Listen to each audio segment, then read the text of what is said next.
High friends, government job study with মিতে আবার আপনাদেরকে স্বাগত জানাই।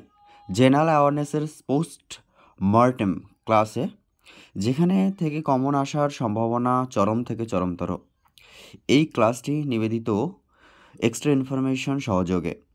তাই ক্লাসে যারা নবাগত রয়েছেন বা আমার এই ইউটিউব চ্যানেলে যারা ভিজিট করেছেন, যদি ক্লাসটি ভালো লেগে থাকে অবশ্যই লাইক করবেন এবং শেয়ার করবেন, আর অবশ্যই সাবস্ক্রাইব করতে ভুলবেন না। তো দেরি না করে আজকের পোস্টমর্টেম ক্লাসটি দেখে নেওয়া যাক। জেনারেল অ্যাওয়ারনেসের পোস্টমর্টেমের যে সিরিজ চলছে তার দ্বিতীয় পর্ব। আজকের সেশনের ফার্স্ট কোয়েশ্চেন যেটা রয়েছে, হু among the following become a member of the দিন ইলাহি? অপশন এতে বলছে তানসেন, রাজা বীরবল, নাকি রাজা মানিক শাহ, নাকি টোডরমল। দিন ইলাহির সদস্য হন প্রথম তিনি হলেন রাজা বীরবল, যার প্রকৃত নাম ছিল যেটা সেটা হচ্ছে মহেশ দাস। একই সাথে আমাদেরকে মনে রাখতে হবে তানসেন, যার প্রকৃত নাম হচ্ছে রামতনু পান্ডে। এরপরে হচ্ছে আমাদের যেটা মনে রাখতে হবে টডরমল, যিনি জাবদি ব্যবস্থার সাথে বা ভূমি রাজস্ব মন্ত্রী ছিলেন। তিনি হচ্ছেন টডরমল, যিনি জাবদি ব্যবস্থার সাথে যুক্ত ছিলেন। নেক্সট কোয়েশ্চেনটাই চলে যাব আমরা। Henry Luis Vivian Derozio is associated with. Henry Luis Vivian Derozio কোন আন্দোলনের সাথে যুক্ত ছিলেন? Theosophical society, Asiatic society, Indian National Congress, নাকি ইয়ং বেঙ্গল মুভমেন্ট। হেনরি লুইস ভিভিয়ান ডিরোজিও ছিলেন ভারতবর্ষের যে ইয়ং বেঙ্গল মুভমেন্ট হয়েছিল, এই আন্দোলনটি মূলত 1820 থেকে 1830-এর মধ্যে সংগঠিত হয়েছিল। এই আন্দোলনটি ইয়ং বেঙ্গল মুভমেন্ট, যেটা নব্যবঙ্গ আন্দোলন নামে পরিচিত। বাকিগুলি দেখে নেব। ইন্ডিয়ান ন্যাশনাল কংগ্রেস যেটা রয়েছে সেটা হচ্ছে 1885 সালে প্রতিষ্ঠা করেছিলেন অ্যালান অক্টাভিয়ান হিউম, এবং প্রথম সভাপতিত্ব করেছিলেন উমেশ চন্দ্র ব্যানার্জি। তারপরে রয়েছে যেটা এশিয়াটিক সোসাইটি, 1784 সালে যেটা স্যার উইলিয়াম জোন্স প্রতিষ্ঠা করেছিলেন, এবং থিওসফিক্যাল সোসাইটি 1875 সালে প্রতিষ্ঠা করেছিলেন ব্লাভাটস্কি নিউ ইয়র্কে। নেক্সট পরবর্তী কোয়েশ্চেনটা হচ্ছে, Khudiram Bose made an attempt on life of জাজ Kingsford with help of. Khudiram Bose কার সাহায্যে বিচারক কিংসফোর্ডকে হত্যার চেষ্টা করেছিলেন? অপশন এতে বলছে বিনয় কুমার বাসু, রাসবিহারী বাসু, নাকি প্রফুল্ল চাকি আর জ্যোতি ঘোষ। সঠিক উত্তর হয়ে যাবে প্রফুল্ল চাকির সহযোগিতায়। এই ক্ষুদিরাম বোস এই হামলাটি চালিয়েছিলেন বা যার সহযোগিতায় হত্যা করার চেষ্টা করেছিলেন কিংসফোর্ডকে, সেটা হচ্ছে 1908 সালে। এবং 1908 সালের 11 আগস্ট আমাদের ক্ষুদিরাম বোসের ফাঁসি হয়েছিল বিহারের মুজাফরপুর এ। Next question, who among the following is known for the work of on medicine during the Gupta period? Gupta আমলে মেডিসিনের উপর কাজ করার জন্য নিজের কে পরিচিত ছিলেন? জিভাকা, নাগার্জুন, চারক, নাকি সশ্রুত। যিনি মেডিসিন বা শল্য চিকিৎসার সাথে যুক্ত ছিলেন তিনি হলেন সুশ্রুত। এবং যদি বলা হয় আয়ুর্বেদের সাথে যুক্ত যে ব্যক্তি, সেক্ষেত্রে হয়ে যাবে চরক। গৌশালা হচ্ছে জীবক, এবং নাগার্জুন হচ্ছে শূন্যতা বা মাধ্যমিকা সূত্রের যিনি লেখক, খুবই ইতিহাসে তিনি পরবর্তীকালে ব্রাহ্মণ এতে পরিবারে জন্মগ্রহণ করলেও পরবর্তীতে তিনি বুদ্ধিজম এর মহাযানপন্থী গ্রুপে যোগদান করেছিলেন এবং বুদ্ধিজমে চর্চা করেন। তার হচ্ছে মধ্যমাকের সূত্র বা শূন্যতার জন্য তিনি বিখ্যাত। পরবর্তীকালে বলবো যেটা 5 নম্বর প্রশ্ন, এবার দেখে নেব। Which among the following lead to Jallianwala Bagh massacres? নিচের কোন ঘটনা জালিয়ানওয়ালাবাগের হত্যাকাণ্ডের নৈপথ্যে ছিল? সেক্ষেত্রে হয়ে যাবে আমাদের রাওলাট অ্যাক্ট। এই রাওলাট অ্যাক্টের প্রতিবাদেই কিন্তু জালিয়ানওয়ালাবাগের হত্যাকাণ্ড হয়েছিল পাঞ্জাবের অমৃতসর শহরে 1919 সালের 13ই এপ্রিল। এবং একই সাথে 1919 সালের এই যে রাওলাট অ্যাক্ট, যেটা মন্টেগু চেমসফোর্ড যে অ্যাক্ট, সেই মন্টেগু চেমসফোর্ডের আমলে যে অ্যাক্ট হয়েছিল এটা ব্ল্যাক বিল নামেও পরিচিত। এটা হচ্ছে একটি ব্ল্যাক বিল নামেও পরিচিত। আর এই আইনের প্রতিবাদেই কিন্তু 1919 সালের 13ই এপ্রিল জালিয়ানওয়ালাবাগের হত্যাকাণ্ড, যেটা পাঞ্জাবের অমৃতসরে হয়েছিল। মাইকেল ডাওরের নেতৃত্বে এটা গুলি চালানো হয় যে ঘটনা ঘটেছিল। তারপরে যেটা রয়েছে আমরা দেখে নেব অপশন ডিতে ভার্নাকুলার প্রেস অ্যাক্ট। এটা হচ্ছে লর্ড লিটনের আমলে হয়েছিল 1878 সালে যেটা, এবং পরবর্তীকালে দেখে নেব যেটা আর্মস অ্যাক্ট হয়েছিল, অস্ত্র আইন, যেটা 1878 সালে, এবং পরবর্তীকালে যে সেফটি অ্যাক্ট হয়েছিল 1978 সালে, যেটা সেটা হচ্ছে জম্মু কাশ্মীরের স্পেশাল সেফটির জন্য এই অ্যাক্টটি হয়েছিল। নেক্সট কোয়েশ্চেন আমরা দেখে নেব, জিওগ্রাফি থেকে এসছে, যেখানে মানে যেটা কম্বিনেশন করতে হবে, অর্থাৎ দুটোর মধ্যে মিলানোর কথা। একদিকে রয়েছে বিভিন্ন নদী এবং অন্যদিকে ডিস্ট্রিক্টগুলি রয়েছে। প্রথমে হচ্ছে কংসাবতী। এই কংসাবতী নদীটি মেনলি আমাদের পশ্চিম মেদিনীপুরের সাথে প্রবাহিত হয়েছে। পরবর্তীকালে এটা কংসাবতী, যেটা পশ্চিম মেদিনীপুর ডিস্ট্রিক্টকে কভার করছে। তারপর হচ্ছে তিস্তা। তিস্তা হচ্ছে আমাদের যেটা তিস্তা গ্যাংটক মানে সিকিম থেকে উৎপত্তি লাভ করে, এটা আমাদের দার্জিলিং, তারপর কালিম্পং, জলপাইগুড়িকে কভার করছে। গঙ্গা হচ্ছে মুর্শিদাবাদ দিয়ে কভার করছে, এবং তোর্ষা হচ্ছে আমাদের কোচবিহার ডিস্ট্রিক্টকে কভার করছে। Next question, the only planet of the solar system which rotates from east two West. East থেকে ওয়েস্টে যেই অর্থাৎ পূর্ব থেকে পশ্চিম দিকে ঘুরে সৌরজগতের যে গ্রহ, অর্থাৎ পৃথিবীর মতো, সেটা হচ্ছে আমাদের ভেনাস হয়ে যাবে, শুক্র। ভেনাস এবং যেটা রয়েছে নেপচুন, এই দুটো গ্রহ সাধারণত পৃথিবীর শুক্র যেটা হচ্ছে আমাদের যমজ গ্রহ বলা হয় পৃথিবীর, এই জন্য ওকে পূর্ব থেকে পশ্চিম দিকে ঘুরে অর্থাৎ একই দিকে আবর্তিত হয় সমভাবে। Next question, Sardar Sarovar dam, the biggest dam in India, is on over. ভারতের সবচেয়ে বড় বাঁধ সর্দার সরোবর বাঁধটি রয়েছে যে নদীর উপর, সেটা হচ্ছে আমাদের নর্মদা নদীর উপর। এটা গুজরাটে রয়েছে। আর এখান থেকে যে জলবন্টন এবং আমাদের যে ইয়েটা হয়ে থাকে, এর থেকে যে ইলেকট্রিক ড্যাম থেকে যে ইলেকট্রিক উৎপাদিত হয়ে থাকে, এবং এখান থেকে যে জল, মূললি 4টে রাজ্যকে এই জল এবং এখানকার উৎপাদিত বিদ্যুৎ কাজে লাগানো হয়।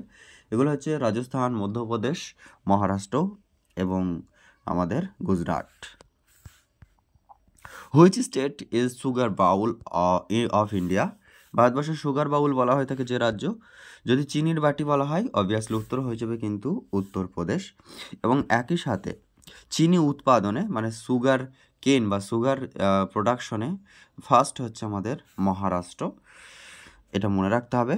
এবং যে আমাদের ইয়ে রয়েছে গবেষণা কেন্দ্র সুগারের যে research, sugar bowl research centre রয়েছে মাদ্রাজ, তামিলনাড়ুতে। আচ্ছা, আমাদের পশ্চিমবঙ্গের ওয়েস্ট বেঙ্গলের যে ইক্ষু গবেষণা কেন্দ্র, সেটা নদিয়া জেলার বেথুয়াডহরিতে রয়েছে। Next, which river originates from Amarkantak of Madhya Pradesh. মধ্যপ্রদেশের অমরকন্টক থেকে যে নদীর উৎপত্তি হয়েছে, তাপি, মাহি, নর্মদা নাকি তুঙ্গাভদ্রা। সঠিক উত্তর হয়ে যাবে সেক্ষেত্রে হয়ে যাবে নর্মদা। এই নদীটি কিন্তু অমরকন্টক থেকে উৎপত্তি লাভ করেছে। অমরকন্টক মধ্যপ্রদেশের, এটা পশ্চিম বাহিনী নদী। বাকি এই যে নদীগুলো, এগুলি সবই পশ্চিম বাহিনী নদী, এটা হচ্ছে পূর্ব বাহিনী নদী। নেক্সট কোয়েশ্চেন আমরা দেখে নেব, the Latitude that passes through the middle of India. ভারতবর্ষের মধ্য দিয়ে যে অক্ষাংশ রেখা গেছে তার নাম হচ্ছে টপিক অফ ক্যান্সার, কর্কটক্রান্তি রেখা, যেটা হচ্ছে 23.5 ডিগ্রি নর্থ। এটা হচ্ছে আমাদের কর্কটক্রান্তি রেখা। মোট 8টি রাজ্যের উপর দিয়ে গেছে, রাজস্থান, গুজরাট, তারপর হচ্ছে মধ্যপ্রদেশ, ছত্তিশগড়, তারপরে ঝাড়খণ্ড, ওয়েস্ট বেঙ্গল এবং ত্রিপুরা ও মিজোরাম। এই মোট 8টি রাজ্যের মধ্য দিয়ে গেছে আমাদের টপিক অফ ক্যান্সার। এছাড়াও মনে রাখতে হবে টপিক অফ ক্যান্সার পশ্চিমবঙ্গের যেটা রয়েছে বর্ধমান, পুরুলিয়া, বাঁকুড়া এবং নদিয়া জেলার উপর দিয়ে কভার করেছে। নেক্সট, পরবর্তী question, Damodar river originates from. Damodar নদীর উৎপত্তি কোথায়? এটা হচ্ছে ঝাড়খণ্ডের রাজমহল পাহাড়ের ছোটনাগপুর যে রিজিয়ন, সেখানকার যে রাজমহল পাহাড় রয়েছে, খামারপাত, সেখান থেকে উৎপত্তি লাভ করেছে।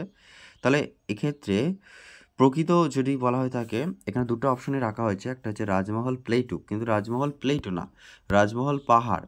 আর যদি প্লেটু বলা হয়ে থাকে সেক্ষেত্রে হচ্ছে ছোটনাগপুর প্লেটুর মধ্যে রাজমহল পাহাড় থেকে উৎপত্তি লাভ করেছে, রাজমহল পাহাড়ের খামারপাত থেকে। তাহলে মনে রাখতে হবে। Next, which of the following waves is used for telecommunication? টেলিকমিউনিকেশনের জন্য কোনটি ব্যবহৃত হয়ে থাকে? সাধারণত টেলিকমিউনিকেশন বা টেলিযোগাযোগ যেটা আমাদের রয়ে থাকে সেটা হচ্ছে মাইক্রো ওয়েভস ইউজ করা হয়ে থাকে। আল্ট্রাভায়োলেট রে তো অতিবেগুনি রশ্মি যেটা হচ্ছে আমাদের ত্বকের ক্যান্সারের জন্য দায়ী। আল্ট্রাভায়োলেট রে খুবই একটা খারাপ ক্ষতিকারক অতিবেগুনি রশ্মি যেটা। ইনফ্রারেড রে যেটা সেটাতে রিমোট বা যে সমস্ত আমাদের কাজে লাগে রিমোটের কন্ট্রোল করার ক্ষেত্রে, এবং এক্স রে করা হয়ে থাকে বিভিন্ন ধরনের হাড় বা কোনো কিছু যে সাধারণত যেটা হচ্ছে আমাদের কোনো হাড় বা কোনো রকমের মানে ভেঙে গেলে বা তার অসংযততা ত্রুটি ধরার জন্য, অসংলগ্নতার ত্রুটিকে আইডেন্টিফাই করার জন্য এক্স রে করা হয়ে থাকে। Fear of height is termed as, উচ্চতা সংক্রান্ত ভয়কে কি বলা হয়? অ্যাংলোফোবিয়া, অ্যাগোরোফোবিয়া, অ্যাক্রোফোবিয়া নাকি আর্গোফোবিয়া? সঠিক উত্তরটি হয়ে যাবে অ্যাক্রোফোবিয়া। অ্যাক্রোফোবিয়া হচ্ছে উচ্চতাজনিত ভয়কে বলা হয় অ্যাক্রোফোবিয়া। একই সাথে আমরা দেখে নেব আর্গোফোবিয়া। আর্গোফোবিয়া হচ্ছে যারা কাজকে ভয় পায় বা কোনো একটা কাজকে এড়িয়ে চলে, সাধারণত কাজ থেকে দূরে থাকতে ভালোবাসে, তাদের মধ্যে রয়েছে আর্গোফোবিয়া। তারপরে কি রয়েছে? অ্যাগারোফোবিয়া। অ্যাগারোফোবিয়া হচ্ছে যারা মানুষকে সাধারণত ভয় পায়। দ্যাটস মিনস মানুষের কোনটিকে ভয় পায়? মানুষের যে এক জায়গায় অনেক মানুষকে, ক্রাউডনেস, সেটাকে কিন্তু ভয় পায়, বা তার বাড়ি থেকে বেরোতে ভয় পায়, বেশি সংযোগ, মানুষের সাথে যোগাযোগ করতে ভয় পায়, হচ্ছে অ্যাগারোফোবিয়া। তা হচ্ছে অ্যাংলোফোবিয়া। অ্যাংলো হচ্ছে ইংল্যান্ড বা ইংরেজি বা ইংরেজদেরকে বা ব্রিটেনদেরকে প্রতি যাদের ভীতি রয়েছে বা তাদের প্রতি যাদের অনীহা ভীতি, সেই ব্যাপারটা হচ্ছে আমাদের অ্যাংলোফোবিয়া। নেক্সট কোয়েশ্চেনে চলে যাও friends. The type of mirror used in the headlamps of cars is, গাড়ির হেডল্যাম্পে যে ধরনের আয়না ব্যবহার করা হয়ে থাকে, অপশন হতে হচ্ছে স্পেরিক্যাল কনকেভ মাইনর, বিতে হচ্ছে স্পেরিক্যাল কনভেক্স মাইনর নাকি প্লেন মাইনর নাকি প্যারাবলিক কনকেভ মাইনর? সঠিক উত্তর হয়ে যাবে আমাদের অধিবৃত্তাকার যেটা অধিবৃত্তাকার কনকেভ মাইনর, অর্থাৎ যেটা হচ্ছে অধিবৃত্তাকার যেটা ব্যবহার করা হয়ে থাকে, এটা মনে রাখতে হবে। কনকেভ মেনলি হচ্ছে কনকেভ, অবতল। নেক্সট আমরা দেখে নেব the subject relating to studies of fossils is, জীবাশ্ম সংক্রান্ত অধ্যয়ন বা সেই সংক্রান্ত পড়াশোনাকে আমরা কি বলি? পেট্রোলজি যেটা, সেটা হচ্ছে কোনো কিছু পাথর বা রক্স সেই সংক্রান্ত তাদের যে গ্রোথন, স্ট্রাকচার বা টেক্সচার, তাদের যে প্রসেসিং, এইগুলি সংক্রান্ত পড়াশোনাকে বলা হয়ে থাকে পেট্রোলজি। প্যালিওন্টোলজি হয়ে যাবে এক্ষেত্রে সঠিক উত্তর, জীবাশ্ম সংক্রান্ত বা যেটা আমাদেরকে ফসিল সংক্রান্ত যে পড়াশোনা সেটা হচ্ছে প্যালিওন্টোলজি। একই সাথে প্যালিওবোটানিকি, উদ্ভিদের যে বৃদ্ধি হয়ে থাকে, উদ্ভিদের যে বয়স ইত্যাদি নির্ণয় করার সংক্রান্ত যে পড়াশোনা সেটা হচ্ছে প্যালিওবোটানি। আর্কিওলজি হচ্ছে মানুষের অতীত সংক্রান্ত নিয়ে যে স্টাডি, মানব জীবনে যে অতীত বা পুরাতত্ত্ব যেটা, সেটা হচ্ছে archaeology. The science dealing with the study of phenomena at very low temperature is known. খুব কম তাপমাত্রার ঘটনা অধ্যয়নের সাথে সম্পর্কিত বিজ্ঞানের পরিচিত যেটা, সেটা হচ্ছে ক্রায়োজেনিক্স। ক্রায়োজেনিক্স হয়ে যাবে সেক্ষেত্রে আমাদের সঠিক উত্তর। সাইটোজেনেটিক্স হচ্ছে যেটা, সেটা হচ্ছে ক্রোমোজোম সংক্রান্ত পড়াশোনা, এগুলো মনে রাখতে হবে আমাদের। নেক্সট চলে যাব আমরা, insects responsible for the transmitting disease আর কল্ড, রোগ ছড়ানোর জন্য দায়ী পতঙ্গদের কি বলা হয়ে থাকে? অপশন এতে হচ্ছে ড্রোনস, বিতে হচ্ছে ভেক্টর, সি হচ্ছে ট্রান্সমিটার, ডি হচ্ছে কন্ডাক্টর। সঠিক উত্তর হয়ে যাবে রোগ বহন করে বেড়ায় বা রোগ ছড়িয়ে বেড়ায় যে সমস্ত পতঙ্গ, তাদেরকে ভেক্টর বলা হয়ে থাকে। Which instrument is use to measure the depth of ocean, সমুদ্রের গভীরতা মাপার জন্য কোন যন্ত্র ব্যবহার করা হয়ে থাকে? অপশনে তো বলছে ক্রোনোমিটার, ফ্যাদোমিটার, গ্যালভানোমিটার নাকি ওডোমিটার? সঠিক উত্তর হয়ে যাবে এখানে ফ্যাদোমিটার হচ্ছে আমাদের এটা ব্যবহার করা হয়ে থাকে। ক্রোনোমিটার হচ্ছে সময়ের ক্ষুদ্রতম একক বা ঘড়ির বা সময় নির্ণয়ের জন্য এই ক্রোনোমিটার ইউজ করা হয়, হচ্ছে ক্ষুদ্রতম এই ইউনিটে সময়কে পরিমাপ করার জন্য ক্রোনোমিটার ব্যবহার করা হয়। ওডোমিটার হচ্ছে কোনো কিছু গতি অতিক্রান্ত গতি, এটা বা স্পিডোমিটার এবং ওডোমিটার যেটা সাধারণত জাহাজের গতি নির্ণয়ের ক্ষেত্রে লাগে। এবং গ্যালভানোমিটার হচ্ছে সেটা হচ্ছে আমাদের যে কোনো কিছু তড়িৎচালক যে বল তার পরিমাপ করার ক্ষেত্রে ব্যবহার করা হয়ে থাকে। Next question, the human skull is made of dash numbers of bones. মানুষের মাথার খুলি কত সংখ্যক হাড় দিয়ে গঠিত? সঠিক উত্তর হয়ে যাবে ক্ষেত্রে 22টি। এবং মানুষের দাঁত সাধারণত থাকে 32টি, মানুষের মাথার খুলি থাকে 22টি। মানুষের হাড়ের সংখ্যা যদি একজন পূর্ণবয়স্ক ব্যক্তির ক্ষেত্রে হয়ে থাকে সেটা হচ্ছে সাধারণত 206টি। এবং ছোটদের মোটামুটি 270 থেকে 320টি হাড় থাকে, অর্থাৎ অ্যাভারেজ করলে 300টি হাড় থাকে। নেক্সট আমরা দেখে নেব। আচ্ছা, এছাড়াও আরেকটা জিনিস বলে দিই এখান থেকে আসে, যেটা হচ্ছে সুষুম্না স্নায়ুর সংখ্যা হচ্ছে 31 জোড়া এবং কর্টিক স্নায়ুর সংখ্যা হচ্ছে 12 জোড়া। আর একটা জিনিস আছে, সেটা হচ্ছে আমাদের ক্রোমোজোম টোটালে হচ্ছে 23 জোড়া বা 46টি, সেক্স ক্রোমোজোম হচ্ছে 1 জোড়া বা 2টি এবং অটোজোম হচ্ছে 22 জোড়া বা 44টি। Who discovered the polio vaccine? Polio vaccine 1955 সালে জন সল্ক এটার যেটা আমাদের পোলিও ভ্যাকসিন যেটা হচ্ছে বলা হয়ে থাকে আইপিভি, যেটা আইপিভি, সেটা কিন্তু এই পোলিও ইনসেক্টিভেট যে পোলিও যেটা দেওয়া হয়ে থাকে আমাদের আইপিভি যেটা আইপিভি ইনসেক্টিভেট পোলিও ভ্যাকসিন। জন সল্ক, উত্তর হয়ে যাবে জন সল্ক। নেক্সট কোয়েশ্চেন আমরা চলে যাব।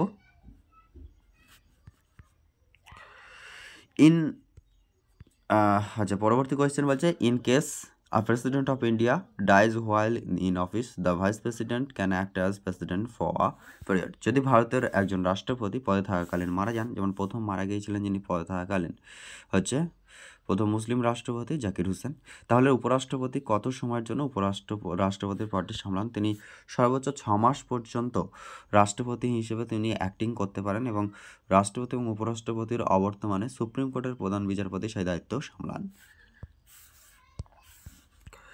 Which of the following amendments amended the preamble of Indian Constitution? নিচের কোন সংশোধনী ভারতীয় সংবিধানের প্রস্তাবনা সংশোধন করা হয়েছিল? সেটা 42তম সংবিধান সংশোধনী।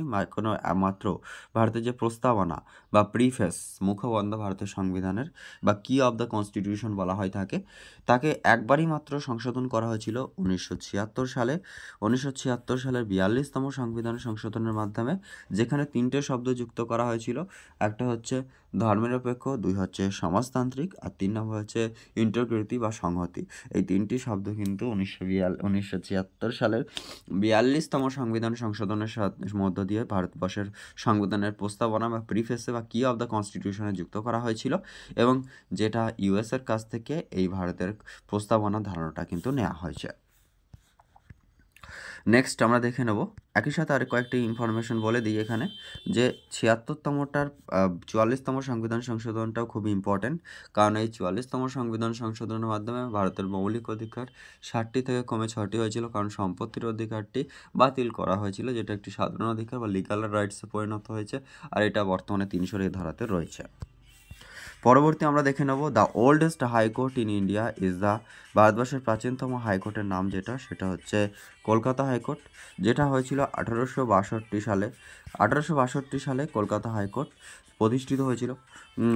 বর্তমানে ভারতবর্ষে মোট 25টি হাইকোর্ট রয়েছে। সবথেকে প্রাচীনতম হাইকোর্ট হচ্ছে কলকাতা, সবথেকে বৃহত্তম হাইকোর্ট হচ্ছে এলাহাবাদ হাইকোর্ট, এবং সবথেকে নবীনতম হাইকোর্ট হচ্ছে অমরাবতী হাইকোর্ট। এছাড়া মনে রাখতে হবে, কলকাতা হাইকোর্টে কিন্তু বিচার কার্য আন্দামান নিকোবর দ্বীপপুঞ্জের পরিচালিত হয়। কলকাতা হাইকোর্টের প্রথম প্রধান বিচারপতি ছিলেন বার্নাস পিকক। একই সাথে মনে রাখতে হবে, কলকাতা হাইকোর্টের যেটা সার্কিট বেঞ্চ রয়েছে সেটি হচ্ছে আমাদের জলপাইগুড়িতে। Under which article can be Indian constitution B amended? কোন অনুচ্ছেদের অধীনে ভারতীয় সংবিধান সংশোধন করা যেতে পারে? Article 360, article 352 and article 368 and article 370। সঠিক উত্তরটি হয়ে যাবে যে ভারতবর্ষের সংবিধান সংশোধন করা হয়ে থাকে 368 নম্বর ধারা, যেটা রয়েছে পার্ট 19 রয়েছে, এবং একই সাথে আমাদের মনে রাখতে হবে সেটা হচ্ছে এই সংবিধান সংশোধনের যে বিষয়টা সেটা নেওয়া হয়েছে সাউথ আফ্রিকার থেকে এই কনসেপ্ট বা ধারণাটা নেওয়া হয়েছে। আর্টিকেল 360-তে রয়েছে ফিনান্সিয়াল ইমার্জেন্সির কথা, এবং আর্টিকেল 352-তে রয়েছে যেটা হচ্ছে ন্যাশনাল এমার্জেন্সির কথা, এবং আর্টিকেল 376 হচ্ছে যেটা জম্মু কাশ্মীরের সাথে রিলেটেড বিষয়। In India, which state was the first state recognized on the basis of language? ভারতবর্ষের ভাষার ভিত্তিতে কোন রাজ্য প্রথম স্বীকৃতি লাভ করেছিল? সেটা হচ্ছে অন্ধ্রপ্রদেশ। 1953 সালে ফজল আলী কমিশনের নেতৃত্বে যে ফজল আলী কমিশন হয়েছিল তার নেতৃত্বে প্রথমে অন্ধ্র, এবং 1956 সালে এটা অন্ধ্রপ্রদেশ হিসেবে আত্মপ্রকাশ করেছিল। তামিলনাড়ু রাজ্য 1969 সালের আগে পর্যন্ত মাদ্রাজ রাজ্য হিসেবে ছিল। কর্ণাটকের আগে নাম ছিল মহীশূর, এবং ওয়েস্ট বেঙ্গল তো আমাদের পশ্চিমবঙ্গ, যেটা আগে বাংলা, বিহার, উড়িষ্যা নিয়ে গঠিত ছিল, Gaur. NABARD is associated with, NABARD কিসের সাথে যুক্ত? এটা হচ্ছে রুরাল ডেভেলপমেন্টের সাথে যুক্ত, গ্রামীণ উন্নয়নের সাথে যুক্ত। নাবার্ড হচ্ছে national agricultural bank for rural development, national bank for agricultural and rural development. এটা প্রতিষ্ঠিত হয়েছিল 1979 সালে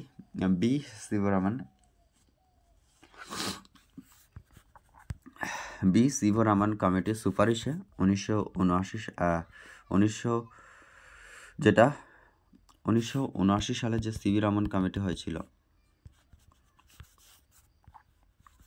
1979 সালের সিভি রামন কমিটির সুপারিশে এটা হয়েছিল, যেটা তার সুপারিশে তৈরি হয়েছিল আমাদের প্ল্যানিং কমিশনের সুপারিশে এই সিভি রামন কমিটি গঠিত হয়েছিল 1979 সালে। এবং 1982 সালে 12ই জুলাই নাবার্ড আত্মপ্রকাশ করেছিল। নাবার্ডের বর্তমান চেয়ারম্যান রয়েছেন আমাদের সাজি কেভি রয়েছেন নাবার্ডের বর্তমান chairman. Which note of India is printed by the government of India? ভারতবর্ষের কোন নোট ভারত সরকার ছাপায়? সেক্ষেত্রে হয়ে যাবে 1 টাকার নোট ভারতবর্ষের যেটা ছাপায়। বাকিগুলি রয়েছে যারা, সেক্ষেত্রে আমাদের 100 টাকা, 500 টাকা, 2000 টাকা, বাকি নোটগুলি কিন্তু আমাদের আরবিআই। ভারতবর্ষে যে আরবিআই প্রতিষ্ঠিত হয়েছিল 1935 সালে, যেটা 1935 সালে আরবিআই প্রতিষ্ঠিত হয়েছিল, এবং এটা ন্যাশনালাইজেশন ঘটেছিল 1949 সালে। আরবিআইয়ের 25তম গভর্নর বর্তমানে রয়েছেন শক্তিকান্ত দাস, এবং আরবিআইয়ের হেডকোয়ার্টার রয়েছে বোম্বেতে, মনে রাখতে হবে বোম্বেতে, যেটা মুম্বাই বর্তমানে। এবং বাকি যেগুলি রয়েছে সেই নোটগুলি কিন্তু আরবিআই ছাপায়, এবং 1 টাকার নোট যেটা অর্থমন্ত্রক কিন্তু ছাপায়। বর্তমানে অর্থমন্ত্রী রয়েছে নির্মলা সীতারামন।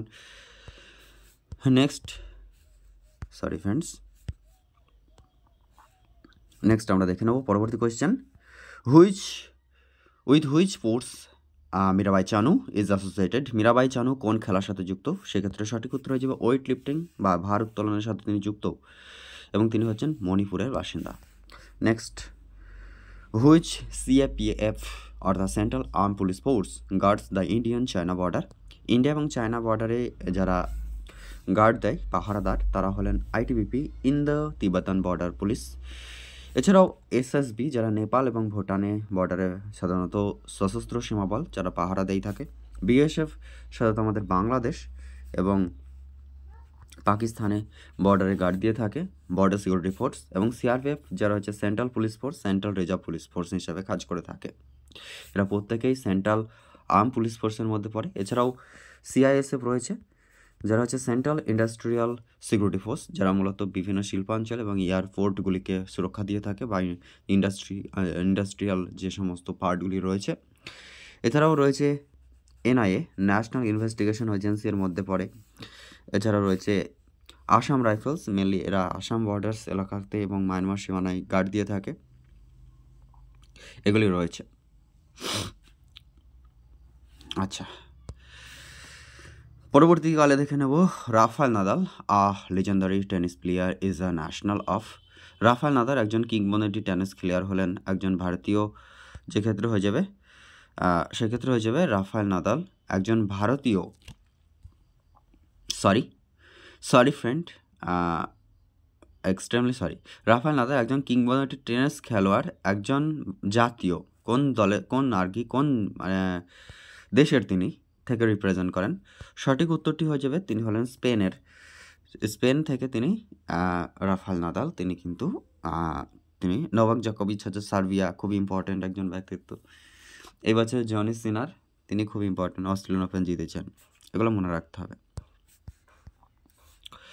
তারপরে হচ্ছে আমরা দেখে নেব পরবর্তীকালে which is the code name of atomic bomb dropped on Hiroshima. হিরোশিমাতে 6 আগস্ট যেটা বমটা ফেলা হয়েছিল তার নাম ছিল লিটল বয়, এবং 9 আগস্ট যেটা ফেলা হয়েছিল তার নাম হচ্ছে ফ্যাটম্যান বা মোটু man. Which day is celebrated as international yoga day. 2015 সালের 21শে জুন তারিখটিকে প্রথম ইন্টারন্যাশনাল যোগা ডে হিসেবে ঘোষণা করা হয়েছিল, এবং প্রত্যেক বছর 21শে জুনটিকে বর্তমানে ইন্টারন্যাশনাল যোগা ডে হিসেবে পালন করা হয়ে আসছে।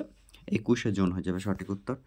Next, with which force formula 1 is associated. যার সাথে ফোর্স 1 ফর্মুলা 1 যুক্ত সেটা হচ্ছে মোটর রেসিংয়ের সাথে যুক্ত। বর্তমানে বিখ্যাত মোটর রেসার হচ্ছেন ম্যাক্স ভার্স্টাপেন। তারপরে দেখে নেব which of the following countries is not a members of BRICS. ব্রিক্সের সদস্য নয় কারা? B for Brazil, R for Russia, I for India, C for China, S for South Africa. তাই সঠিক উত্তর হয়ে যাবে কানাডা। এছাড়াও বর্তমানে অর্থাৎ 2024 সাল থেকে আরও 5টি দেশ যারা কিন্তু ব্রিক্সের সদস্য হিসাবে যুক্ত হয়েছে, এগুলি ইথিওপিয়া, তারপর সৌদি আরব, ইরাক, ইরান, এইগুলি। তারপর দেখে নেব আমরা ড্যান্স ফর্ম এবং বিভিন্ন স্টেট। এগুলো সাধারণত যে ড্যান্স ফর্মগুলো দেওয়া আছে এগুলি সবই একটা ক্লাসিক্যাল ড্যান্স ফর্ম রয়েছে। মোহিনী আট্টমটা হচ্ছে সেটা হচ্ছে কেরলের সাথে যুক্ত। একই সাথে সাত্রিয়া হচ্ছে আসামের একটি ড্যান্স ফর্ম, এবং ভারতনাট্যম সেটা হচ্ছে আমাদের তামিলনাড়ুর সাথে যুক্ত, এবং কুচিপুড়ি হচ্ছে একটি গ্রামের নাম থেকে উৎপত্তি হয়েছে, যেটা হচ্ছে অন্ধ্রপ্রদেশের একটি dance form. Cannes film festivals is held in. Cannes film festivals অনুষ্ঠিত হয়েছে সেটা হচ্ছে ফ্রান্সে। এটা কানস ফিল্ম ফেস্টিভ্যাল তৈরি হয়েছে, এক্সট্রিমলি সরি, আমি কিছু ভুল কথা বলে যাচ্ছি কারণ প্রচণ্ড ঠান্ডা এবং জ্বর রয়েছে, সরি, তার জন্য মাফ করবেন। যাই হোক, কানস চলচ্চিত্র উৎসবটি প্রত্যেক বছর অনুষ্ঠিত হয়ে থাকে। এটা হচ্ছে ফ্রান্সের সর্বোচ্চ চলচ্চিত্র পুরস্কার, যেমন হচ্ছে আমাদের অস্কার বা একাডেমি পুরস্কার দিয়ে থাকে ইউএসএ, ঠিক আমাদের ভারতবর্ষে হচ্ছে যেরকমভাবে যেমন হচ্ছে দাদা সাহেব ফালকে বা ফালকে অ্যাওয়ার্ড বা যে সমস্ত আন্তর্জাতিক চলচ্চিত্র উৎসব বা ইন্টারন্যাশনাল ফিল্ম ফেয়ার এইগুলি দেওয়া হয়ে থাকে, বা পিকক, গোল্ডেন পিকক অ্যাওয়ার্ড, এইগুলি হচ্ছে ভারতীয় চলচ্চিত্রের যে সমস্ত উৎসবগুলি রয়েছে। ঠিক একইভাবে কানস হচ্ছে ফ্রান্সের সর্বোচ্চ চলচ্চিত্র একটি পুরস্কার উৎসব। নেক্সট আমরা দেখে নেব jallikattu is a popular force in. Jallikattu কোন রাজ্যের একটি জনপ্রিয় খেলা? কর্ণাটক, তামিলনাড়ু, অন্ধ্রপ্রদেশ নাকি কেরালা? সঠিক উত্তর হয়ে যাবে জাল্লিকাট্টু হচ্ছে তামিলনাড়ু রাজ্যের ষাঁড়ের লড়াই। এটিও ফ্রান্সের সাথে যুক্ত এই উৎসবটি। ফ্রান্সের জাতীয় খেলা হচ্ছে কিন্তু, বা জাতীয় উৎসব বলা যেতে পারে খেলার ক্ষেত্রে, সেটা হচ্ছে ষাঁড়ের লড়াই। Next, who wrote the argumentative of Indian. এই আর্গুমেন্টেটিভ অফ ইন্ডিয়ান এই বইটি কে লিখেছিলেন? এক্ষেত্রে হয়ে যাবে আমাদের অমর্ত্য সেন, নোবেল লরিয়েট। তিনি 1998 সালে নোবেল পুরস্কার পেয়েছিলেন অমর্ত্য সেন। এগুলো মনে রাখতে হবে আমাদের। তারপরে হচ্ছে বাঙালি হিসেবে আরও একজন নোবেল পুরস্কার পেয়েছেন অর্থনীতিতে। দুজন ভারতীয় অর্থনীতিতে নোবেল পেয়েছেন, দুজনই বাঙালি। একজন হচ্ছেন অমর্ত্য সেন এবং আরেকজন হচ্ছেন আমাদের বিনায়ক দামোদর জেতা ব্যানার্জি 2019 সালে। এবং একই সাথে মনে রাখতে হবে ভারতের প্রথম এবং এশিয়ার মধ্যে প্রথম নোবেল পুরস্কার যিনি পেয়েছিলেন তিনিও বাঙালি, রবীন্দ্রনাথ ঠাকুর 1913 সালে ফর গীতাঞ্জলির জন্য। আচ্ছা, UIDAI stands for unique identification authority of India. Unique identification authority of India যেটা স্ট্যান্ডস করছে, এবং এটা 2009 সালে কিন্তু ফার্স্ট এটা প্রতিষ্ঠিত হয়েছিল, এটা মনে রাখতে হবে আমাদের। নেক্সট হচ্ছে Varuna is naval exercise between. Varuna কোন দুটি দেশের মধ্যে নৌমহড়া? বরুণা হচ্ছে আমাদের ফ্রান্সের সাথে কিন্তু ভারতবর্ষের যেটা হয়ে থাকে মিলিটারি এক্সারসাইজ, সেটা হচ্ছে বারুনা, গারুদা ইত্যাদি হয়ে থাকে আমাদের এয়ারফোর্সের সাথে ফ্রান্সের যে এয়ারফোর্স এক্সারসাইজ। একই সাথে ইন্ডিয়া এবং মালদ্বীপের মাঝে যেটা হয়ে থাকে সেটা হচ্ছে ইকুইভেরিয়ান। এবং মনে রাখতে হবে ইকুইভেরিয়ান। তারপরে মনে রাখতে হবে ইন্ডিয়া এবং ইউএসের মধ্যে যেটা হয়ে থাকে এই যে বজ্রপ্রহার, তারপর হচ্ছে যুদ্ধাভ্যাস। ইন্ডিয়া এবং বাংলাদেশের মধ্যে হয়ে থাকে সম্প্রীতি। Next, a century is not enough is return by. Century is not enough এটা হচ্ছে আমাদের যেটা সৌরভ গাঙ্গুলির কিন্তু বই লেখা অটোবায়োগ্রাফি। সচিন টেন্ডুলকার অটোবায়োগ্রাফি হচ্ছে প্লেয়িং ইজ মাই ওয়ে। তারপরে হচ্ছে আমাদের রাহুল দ্রাবিড়ের হচ্ছে যেটা হচ্ছে রাহুল দ্রাবিড় টাইমলেস স্টিল, এটা মনে রাখতে হবে। এবং ভিভিএস লক্ষ্মণের হচ্ছে 281 and beyond. Next, the Bandhan express is a passenger train runs between.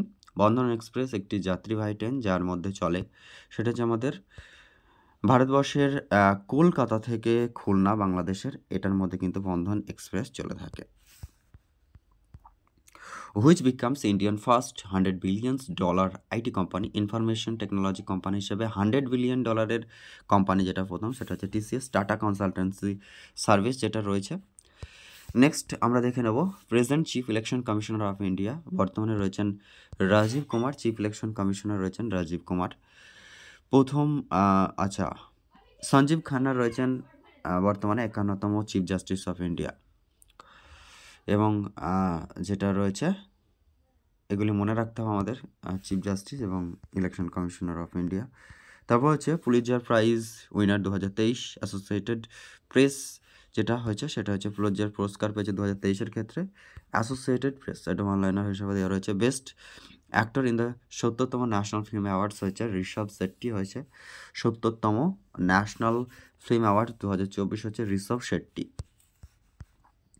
Global women's leadership award 2018-তে যে জিতেছিলেন তিনি হচ্ছেন শেখ হাসিনা। এবং 2024 সালে গ্লোবাল ওমেন লিডারশিপ অ্যাওয়ার্ড এখনও ঘোষণা হয়নি, 28 নভেম্বর যেটি ঘোষিত হবে। আচ্ছা, ভাবা কাবচ হচ্ছে এটা একটা আমাদের জ্যাকেট, এটা হচ্ছে আমাদের যেটা হচ্ছে বুলেট প্রুফ জ্যাকেট, এটা হচ্ছে Bhabha Kavach. And next questions, which of the following Indian states will be the second Indian state to have a state flag after Jammu and Kashmir if approved by the centre. Central government Jammu কাশ্মীরের পর যে রাজ্যটিকে দ্বিতীয় রাজ্য হিসেবে তাদের নিজস্ব একটি পতাকা, রাজ্য পতাকা হিসাবে অনুমোদন করেছে সেটা হচ্ছে কর্ণাটক রাজ্য। কর্ণাটকের বর্তমান মুখ্যমন্ত্রী হচ্ছেন সীতারামাইয়া, রাজ্যপাল রয়েছেন গোলাপচাঁদ কাটারিয়া, এবং এর রাজধানী হচ্ছে বেঙ্গালুরু, যাকে বলা হয়ে থাকে garden city, science city, silicon valley, এছাড়াও আইটি সিটি, কম্পিউটারের সিটি ইত্যাদি বলা হয়ে থাকে, আমরা মনে রাখতে হবে। তো ফ্রেন্ডস, আজকের ক্লাসটি এই পর্যন্ত। Thank you so much for watching this video. যারা ক্লাসটি দেখলেন আশা করি ভালো লাগবে। ভালো লাগলে এরকম ইনফরমেটিভ ক্লাসগুলি পাওয়ার জন্য চ্যানেলটিতে সাবস্ক্রাইব করবেন, অনেক বেশি করে শেয়ার করবেন, লাইক করতে ভুলবেন না। All the best for everyone. সবাই ভালো থাকুন, সুস্থ থাকুন, অনেক বেশি বেশি করে পড়াশোনা করুন, নিজের সফলতার লক্ষ্যে এগিয়ে যান।